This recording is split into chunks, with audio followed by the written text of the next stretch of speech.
मेरे प्यारे भाइयों, हमारे बुजुर्ग भी देखो कितने अक्लमंद थे, अल्लाह उनकी अक्ल को, कुछ उनकी अक्ल का सदका अल्लाह हमको दे दे। मैं गया कुतुब, दिल्ली गया था बयान करने दिल्ली गया था, बोला चलो आज कुतुब मीनार देखेंगे, बहुत तारीफा सुने इसके, लंबा है कहते, देखे तो टोपी गिरी आती कहते, बोल के जाके मैं भी कुतुब मीनार को नीचे ठहरा तो वाकई मेरा छमला गिर गया। क्या तामीर करे मेरे भाई, अल्लाह उनकी खबरों को करवट अल्लाह उनको राहत नसीब फरमाए। अच्छा फिर देखो मेरे को ख्याल आ, अरे बाप रे बाप, इतनी बड़ी तामीर कर दी है, पट्टे को तो भी इन्होंने छापा मार के स्टैंप लगा लेते होंगे बोले, तो गौर करके देखा तो मेरे भाया क्या करे, उसके ऊपर कुरान की आयता लिखे, कुरान की आयतें लिखे साहब। ताजमहल को जाके देखा तो ताजमहल में कुरान की आयतें लिखी हुई है। छाप छोड़े अपनी छाप, कैसी बनाए मियां भाया, पूरी दुनिया के अंदर ताजमहल के जैसा स्ट्रक्चर नहीं मिल सकता। ऐसा काम करे जी, हम बताए दुनिया को ये है मियां भाइयों की शान। ये क्या मियां भैया बने हुए मेरे भाई, भीख मांग रहे हैं, भीख। भाई मेरे बच्ची की शादी है, मैंने साहब बच्ची की शादी है, साहब जरा एक दो खाना कैसे पैसे बोलो साहब, जरा प्लीज साहब, आपके पेट में मुंडी डालता हूँ साहब। अरे वो भिखारी कहीं को पैदा हुआ, तू खुदकशी कर लेके मर जा, तू मुसलमान की शान नहीं, मुसलमान का नाम बदनाम कर रहा, तू नाम बदनाम कर रहा मुसलमान का। मुसलमान भीख मांगने वाले का नाम नहीं, मुसलमान भीख देने वाले का नाम है। मुसलमान खैरात करता है। मुसलमान जब मस्जिदों से नमाज पढ़ के निकलते थे तो गैर लोग अपने बच्चों को गोदों में लेके मस्जिदों के दरवाजे पे खड़ते थे। उनका ये ईमान था, ये मुसलमान हमारे बच्चों पे फूंक देगा, हमारे बच्चों के बीमारियां खत्म हो जाएंगे। और आज हमारी ये हालत हो गई, हम जाके गैरों को बोले साहब कुछ तो भी डालो साहब उनको बोले ना साहब आपने नहीं दिया साहब, 300 रुपए नहीं दिया साहब, अरे कितना गिर गया, अरे 300 रुपए के हंसते हाथ जोड़ रहा। क्या हो गई मेरे भाई ये कौम, कहां चले गए हम लोग, कौन थे हम, क्या हो गए हम। सरकार सैयदुना निजामुद्दीन औलिया महबूब इलाही के दरबार में दस्तरखान बिछता था। निजामुद्दीन औलिया महबूब इलाही अपने पैसों से रोजाना गरीबों को खाना खिलाते थे, अपने पैसों से। कितने गरीबों को, इमेजिन करो, इमेजिन, गौर करो जरा, सोचो। एक वक्त का सबसे बड़ा सूफी, औलिया का उस्ताद, अइम्मा का इमाम, सय्यदों का सरदार, दिल्ली का बादशाह, बेताज बादशाह, सूफियों का सरदार, अल्लाह का वली, फिर वली भी आम दर्जे का नहीं, महबूबुल औलिया, महबूब इलाही, इस शान का वली, रोजाना अपने पैसों से गरीबों को खाना खिला रहा। कितने गरीब होंगे रोजाना खाने वाले, 25, 50, 100, 200, 400, 600। फरमाते हैं रोजाना हजरत निजामुद्दीन औलिया 15,000 गरीबों को। सुभान अल्लाह, सुभान अल्लाह। कितने बोलो, 15,000। जोर से बोलो 15,000, और जोर से बोलो 15,000 गरीबों को खाना खिलाते थे। एक मर्तबा बादशाह से मिलने आया तो बादशाह को पता चला कि यहाँ गरीबा पड़े हुए रहते, मोहताजे, मिस्कीन, यतीम, बेकस लोग, इनके दस्तरखान बिछा हुआ है, उससे बो आ रही। वो दस्तरखान की बो सुन के नफरत करके पलट के चलेगा, बादशाह नहीं मिला। हजरत को इतना जलाल आया, इतना जलाल आया, बोले मेरे दरबार के गरीबों के दस्तर का तू मजाक उड़ाता। तो हजरत क़िबला क्या करे, मालूम करने लगा है कि बादशाह कौन सा लिबास पहनता।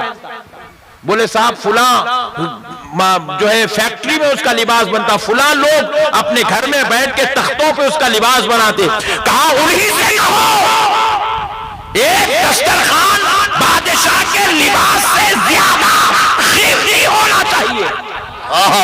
वाह, बादशाह जितनी कीमत का लिबास पहनता है उससे ज्यादा कीमत का एक दस्तरखान आपने तैयार करवा के अपने गरीबों के लिए वो दस्तरखान बिछवा दिया। वाह सुभान अल्लाह। कहा कि मेरे दरबार का गरीब भी बादशाह से ज्यादा शान और शौकत वाला। सुभान अल्लाह, सुभान अल्लाह।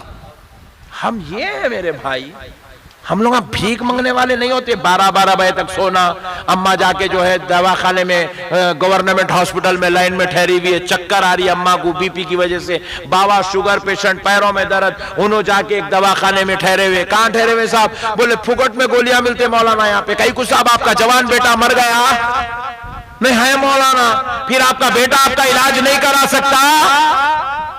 सकता मौलाना, खाली उन्हें महीने को कमाता 3,000, 5,000, 10,000, उन्हें खुद को नहीं खा लेता, मेरा क्या इलाज कराएंगे? ऐसी औलाद होने से नहीं होना बेहतर है जो अपने माँ बाप को दवाखानों की लाइनों में खड़ा कर रही है। अरे मेरे भाई, वो अपने सीने का दूध पिला के अपने को पाले, अब वो बूढ़े हो गए तो क्या हम उनका इलाज नहीं करा सकते यार? एक अच्छे हॉस्पिटल में, एक अच्छे डॉक्टर के पास अपने माँ बाप को नहीं ले जा सकते?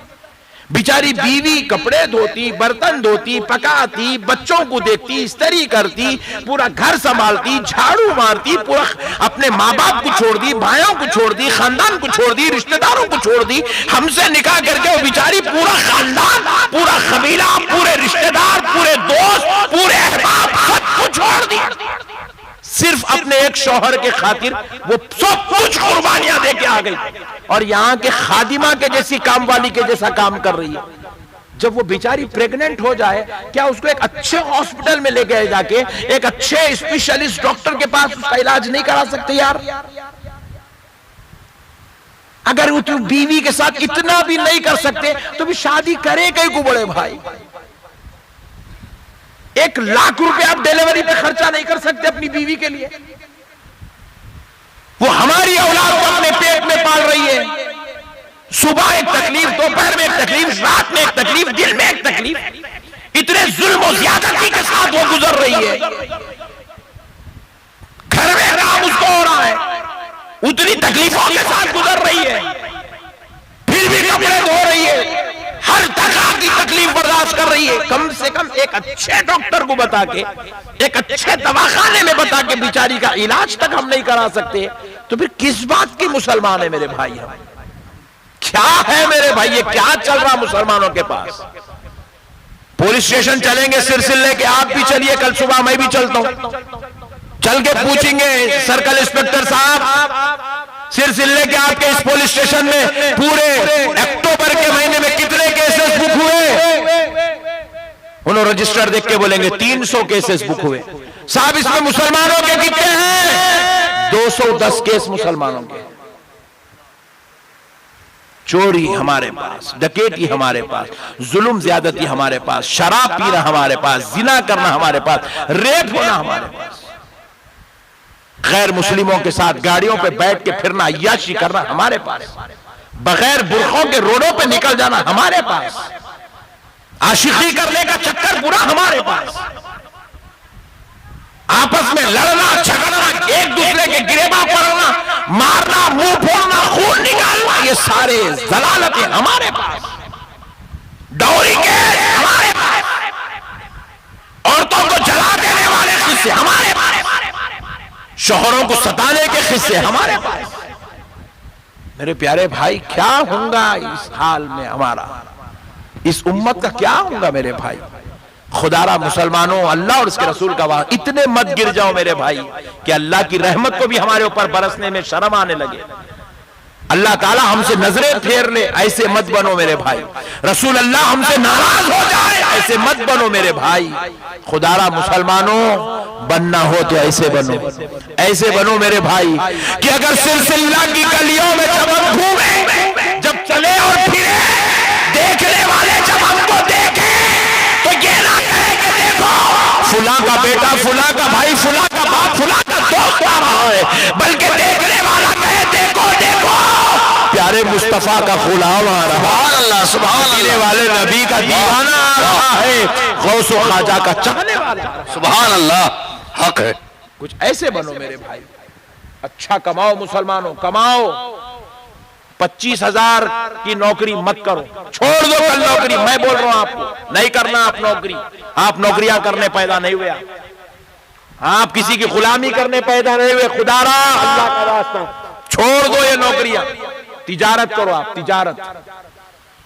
आपके अंदर इतनी सलाहियत है, आप चाहें तो महीने को आप 1 लाख भी कमा सकते, 2 लाख भी कमा सकते, 5 लाख भी आप हर महीना कमा सकते। आपके अंदर यह सलाहियत है, हर नौजवान में यह सलाहियत है, खुदा की कसम है। आप अपने आप को पहचानो, अपने हुनर को बाहर निकालो, अपनी जुस्तजू, अपनी कोशिश, अपनी तलब को बाहर ले आओ।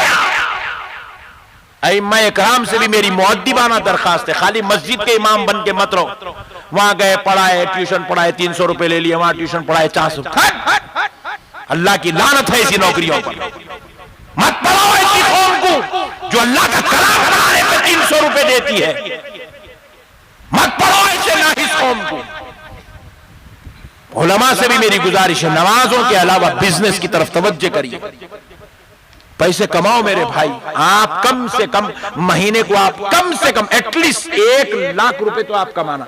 ये मैं छोटे बच्चों को बोल रहा हूं, बड़ों को नहीं, बड़े तो और ज्यादा कमाना। कम से कम 1 लाख रुपया आप महाना कमाना, कम से कम 1 लाख रुपया महाना आप कमाना। अब एक आखिरी बात सुन लो,